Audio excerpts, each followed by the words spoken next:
What happens when you are kind to a choosing beggar? They want more, and more, and more. This college student doesn't realize his mistake until it's too late. This traveler is flying home after an enjoyable vacation overseas.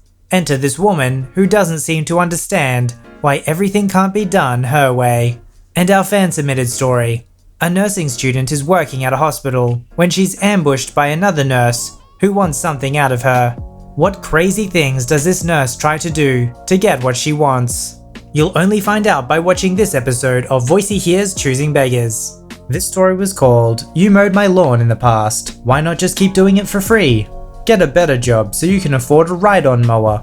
This happened a number of years ago when I was still in college. My parents started a business out of state and moved, leaving me to take care of the house. I actually loved the responsibility of maintaining a house. Mowing the lawn was annoying, but the lawn wasn't so big, so I didn't mind. One day while mowing the lawn, my neighbor came outside. Middle-aged woman, heavy smoker, single, like 8 cats, you know the type, and commented on how great my lawn looked. I did some cool stuff like made rings around the bases of the trees, cut the rest of the lawn on a diagonal so the lines looked cool, etc. I thanked her, but she proceeded to ask if I wouldn't mind doing her lawn. Some sob story about how another neighborhood kid was doing it for her but then stopped. She called him lazy and entitled, and how she would love for me to help her out, just this one time, so she could find another regular mower.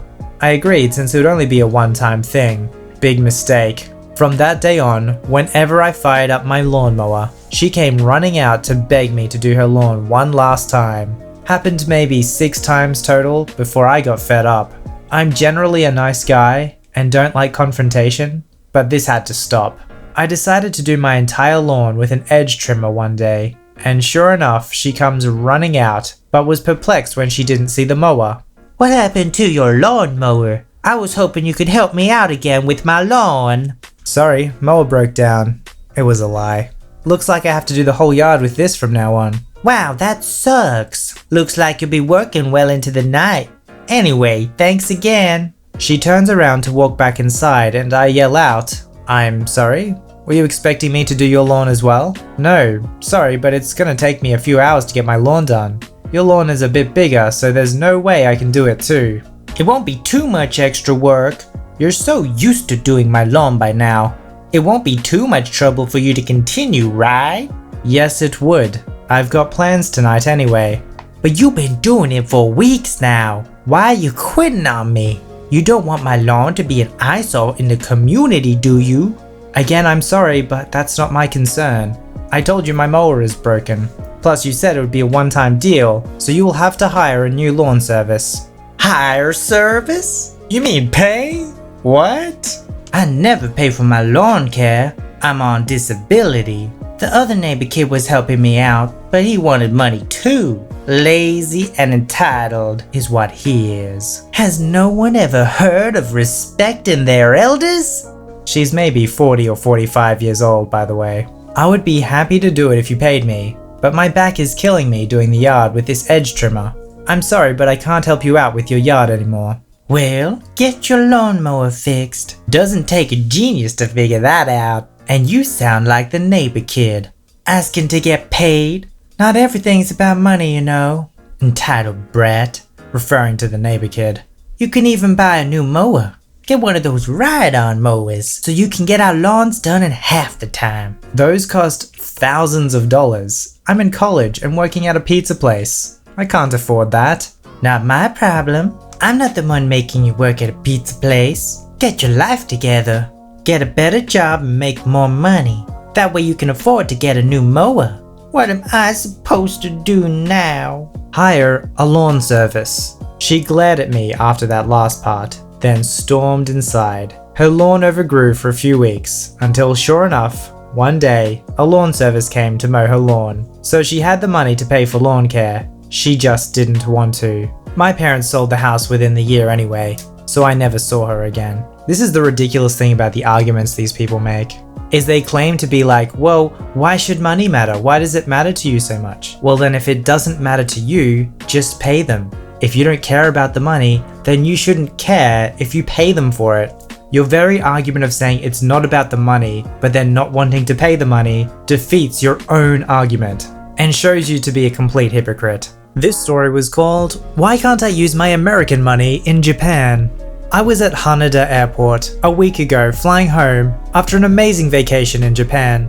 I'm always buying extra water for the flight because I get very thirsty and I wanted to use up the last of my yen coins. So I'm standing in line at a coffee shop / convenience store type place in the middle of the airport past security because it was the closest to my gate. I had 2 bottles of water in my hand, one for me and one for my friend, with the exact change ready. Ahead of me are 2 people. Front of the line is an Australian who gets water and a complicated coffee he was ordering in English that resulted in a lot of pointing and confusion. It took a few minutes, but the guy was apologizing and the staff were trying their best. Behind him and in front of me is a woman, the choosing beggar, shorter and around middle age, who seemed very impatient, huffing and foot tapping as her flight was boarding. She looks at the price of the water, 150 yen, around $1 US, and whips around to me and exclaims, "How much is the water?" 150 what? I remember thinking to myself, you are in Japan, how do you not know what the currency is called? But I explain it's yen and ask her where she is from. I explain it would cost around $1. She seems happy about that and turns around after grabbing a bottle. She goes to the front of the line and puts the water on the counter, along with a $1 US note. The cashier looks puzzled and tries to explain that they don't take American money, only Japanese money. The choosing beggar immediately gets very impatient and angry and bangs the water bottle on the counter. "What? You don't take American?" The poor cashier tries to explain again that this is Japan and you can pay with Japanese currency only, or maybe a credit card. The choosing beggar explodes at the cashier at how ridiculous this is and how she is supposed to know what countries accept my money and which don't. And how dare she suggest a credit card for such a small purchase? Doesn't she know there is a charge for international purchases? Both cashiers are both at the register, now trying to get her to calm down and figure out what to do. The second cashier asks politely, "Do you have any Japanese money coins?" The choosing beggar keeps ranting about how awful it is they don't accept American money. She looks at the Australian guy who is waiting for his coffee, off to the side, and asks, "Don't you think this is ridiculous?" He ignores her and keeps texting on his phone. Then she whips around to me again and stares at me. I stare back. She indicates to my 2 bottles. "Are those both for you?" I know exactly where this is going, and I say these are for me and my friend for the flight. She demands that I pay for her bottle as well. She doesn't ask, she demands it.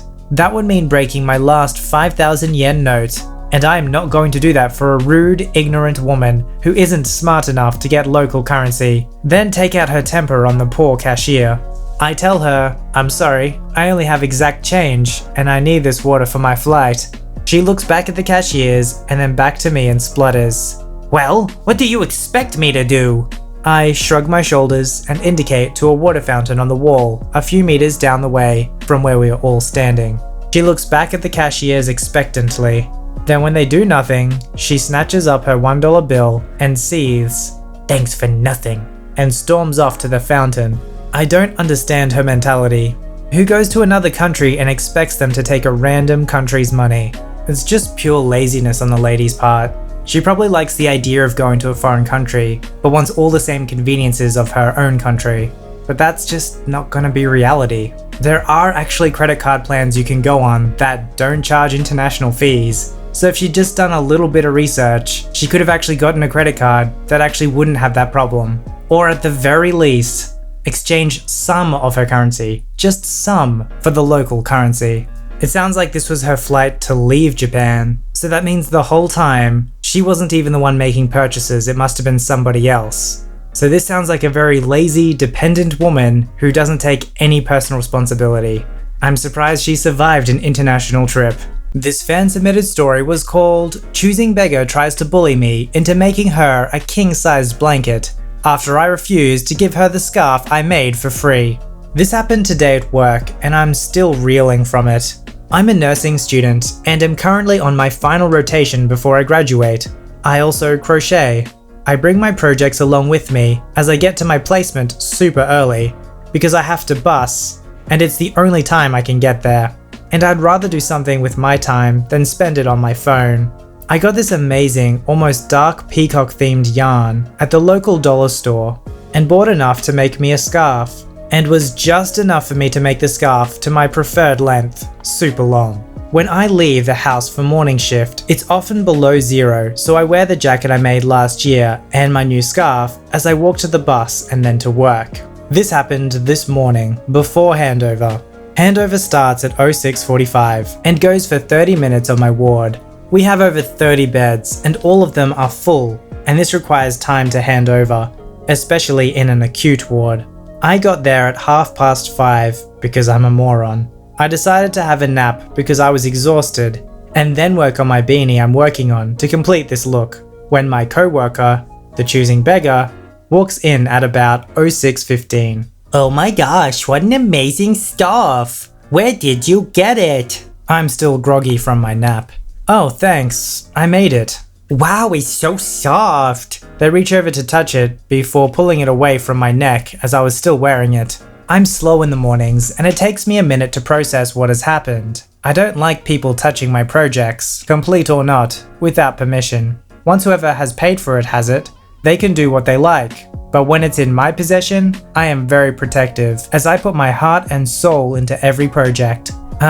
Sorry, but do you think I could have that back? What do you mean? Well, you didn't exactly ask to take it, and it is mine. Oh, I thought I could have it. You're kidding me. No, it's pretty and I want it. No offense, but I made it for me. I don't make myself things often. Which is true. I try to do one project for me a year, and besides that, I tend to just make things for others, and the rare commission. And you know, I'd like to use it because it's mine. It doesn't look good on you. It looked amazing on me. I should keep it. I'd be happy to make you one for $35, although I might not be able to get the exact color I can find as a substitute. The yarn itself was $15, and I charge $5 for every hour. When it comes to simple things like scarves, it's repetitive and gets boring. No, I think I'll just keep this. She goes to put it in her locker, which only she has the key for. Then my facilitator walks in and asks Choosing Beggar about where she got the scarf from. Oh, that's gorgeous, CB. Where did you get it from? Oh, the student made it for me, didn't you, dear? Smiles brightly at me. I do not handle mornings well.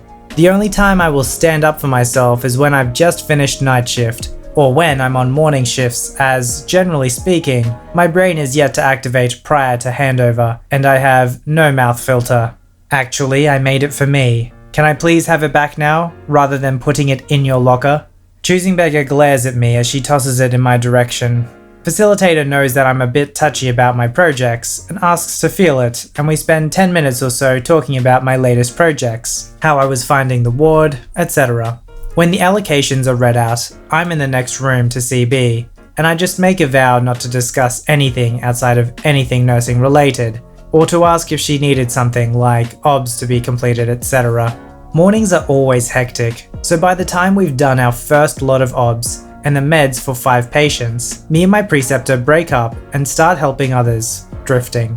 I forgot that the room next door was CB's room, and I walk into there to hear her complaining about me to a patient who I had yesterday, saying how I stole her property and how she doesn't trust me, and the patients shouldn't either. I clear my throat and she spins, goes red, then pale, then red again, as she snaps at me. What? I was just wondering if you needed OBS to be done. Maybe some meds I can do with my preceptor? Hygiene even? CB just smirks. Bed 12 needs a wash. You can do him. Bed 12 is a male that is always handed over as being nasty. However, I remind him of his daughter, and he is relatively nice to me. I agree and go to give him a wash. Bed 12 is known for being a difficult wash, and should really have 2 people assisting him. But CB told me that I have to do it on my own, because she was busy talking to the patients. And I was fine with that, as I did the same thing the day before when I forgot that he was technically a 2 assistant because of his behavior. I wasn't fussed that she told me to wash 12. I really enjoy doing the hygiene stuff with patients, not in a creepy way. Some of my more eye-joking moments or heart-to-heart talks with patients have happened when I was bathing them, and just knowing how I feel after work or after waking up and having a hot shower, I know that patients appreciate that feeling when they know they can't do it themselves. What I was fussed about was the fact that she ratted me out to my facilitator for washing a 2x assistant patient by myself. My facilitator pulled me aside and just gave me a gentle reprimand.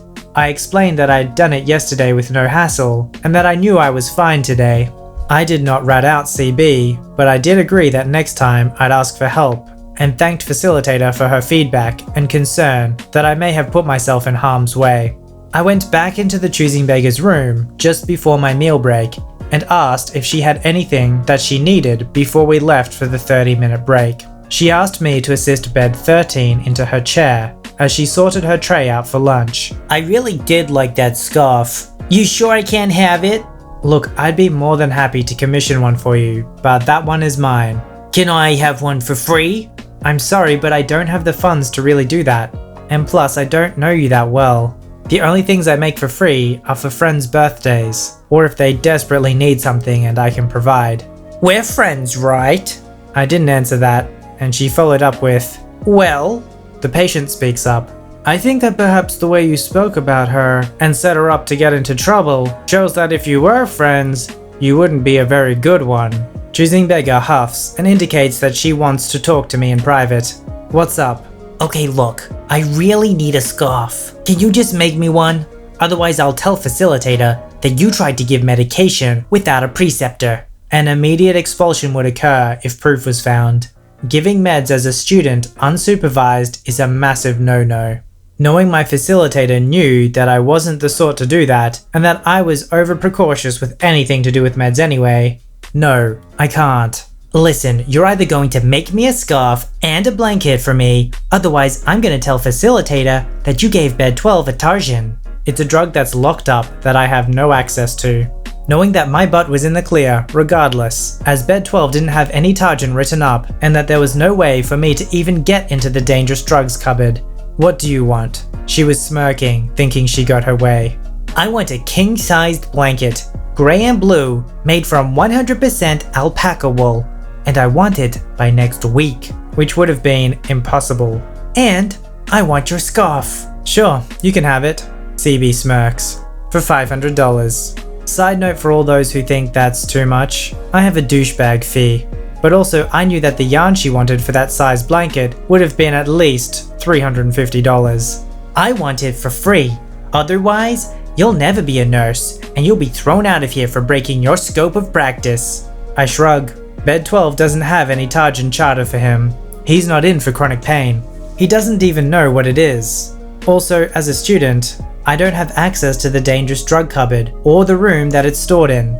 I'm going for lunch. I've priced you your blanket and scarf. Get back to me when you have the funds. After lunch, I got pulled into the facilitator's office after a screaming Choosing Beggar told her that I had tried to overdose bed 12 on Tarjan because he was a jerk to me during the shower I gave him.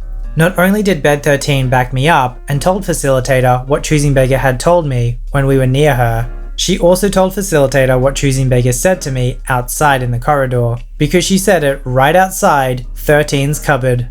And one of the cupboard doors were open. She heard every word. I'm excited to see my next shift to see what happened to CB. All I know is that she was asked to leave the ward post this shift. She was on for a double, and a pool nurse had to come and take over. My scarf went missing at lunch. I thought she took it, but as I was typing this story, I got a text from facilitator to say she has it because she was concerned CB would steal it, as apparently the ward has a history of things disappearing when she's on the shift, but no proof to say that it's her. In any case, I want to know if she's been terminated or suspended. We will see, I guess. So I won't read through the whole edit, but apparently an update from the original poster said that she ended up on a 6-month suspension, and as they are the only hospital in town, she threw a fit because the other hospitals are like 2 hours drive away. We'd like to think justice is always served like this.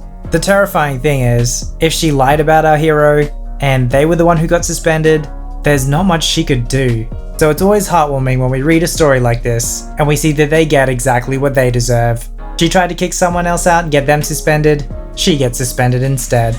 If you'd like your story to be narrated by me, don't forget to visit the subreddit r/VoiceyHere, link below. Don't forget to like this video and subscribe if you'd like to see more. Alright, I'll see you in the next one.